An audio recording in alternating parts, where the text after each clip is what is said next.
अस्सलाम वालेकुम। मेरा नाम डॉक्टर फ़ाइज़ा है और मैं एक फ़िज़ियोथेरेपिस्ट हूँ।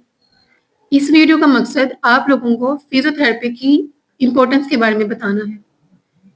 आजकल बहुत से लोग गर्दन में दर्द, पट्टों का खिंचाव, जोड़ों के दर्द, स्ट्रोक जैसी बीमारियों का शिकार हैं और वो इस सब तकलीफ़ों के लिए दवाई खाते हैं, जो कि एक टेम्परेरी रिलीफ़ है।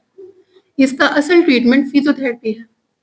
फिजियोथेरेपी एक साइंटिफिक और सेफ ट्रीटमेंट है जिसमें हम लोग एक्सरसाइजेज, मशीन और हैंड ऑन टेक्निक के जरिए पेशेंट को बेहतर करते हैं और उनकी मूवमेंट को दोबारा वापस लेकर आते हैं। फिजियोथेरेपिस्ट ना सिर्फ मरीजों की दर्द को कम करता है बल्कि उनको दोबारा नॉर्मल जिंदगी जीने की तरफ लेकर आता है।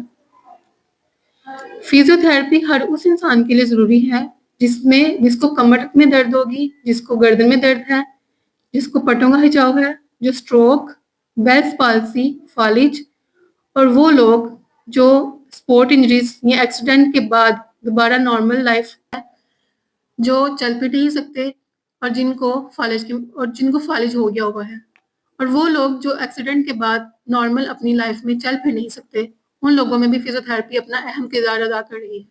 मैं एज अ फिजियोथेरेपिस्ट आप लोगों को रिकमेंड करती हूँ वो लोग जो इन तमाम मसलों का शिकार हैं वो दवाइयों की तरफ बिल्कुल भी ना जाएं, क्योंकि दवाइयाँ आपको कभी भी मुकम्मल आराम नहीं देती।